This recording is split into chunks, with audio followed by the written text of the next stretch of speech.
আসসালামু আলাইকুম, চলে আসলাম নতুন একটি ভিডিও নিয়ে। আজকে আমরা ছাদে কুমড়ো বড়ি দিচ্ছি আর আপনাদেরকে আমি দেখাবো কিভাবে কুমড়ো বড়ি দিতে হয়। তো প্রথমে আমরা কি করব, কুমড়ো বড়ি দেওয়ার জন্য লাগবে মাসকলাইয়ের যে ডাল পাওয়া যায় ওইটা, আর হচ্ছে অল্প পরিমাণে চাল কুমড়ো। মাসকলাইয়ের ডালটাকে আগে ব্লেন্ড করে নিতে হবে, তার মধ্যে অল্প পরিমাণ চাল কুমড়ো দিতে হবে, তারপরে ওইটা ফেনায় নিতে হবে। এই যে দেখতে পাচ্ছেন এপাশে ফেনাচ্ছে, এভাবে হাত দিয়ে দিয়ে ফেনাতে হয়। আর ওই পাশে চাচি হচ্ছে যে ফেনানো হয়ে গিয়েছে, ওগুলা বসায় দিবে। তো আপনারা দেখেন কিভাবে বসাচ্ছে।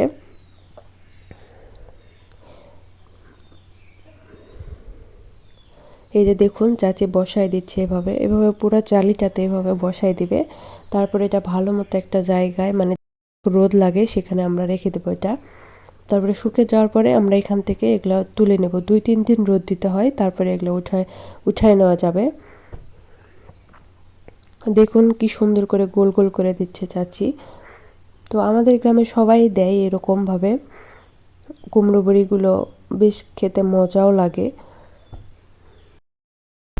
আপনারা কে কে এইভাবে বাসার ছাদে কুমড়ো বড়ি তৈরি করেন আমাকে কমেন্টে জানাবেন, আর আপনাদের এলাকায় কিভাবে তৈরি করে সেটাও জানাবেন। এভাবে পুরো চালিটা দেওয়া হয়ে যাবে।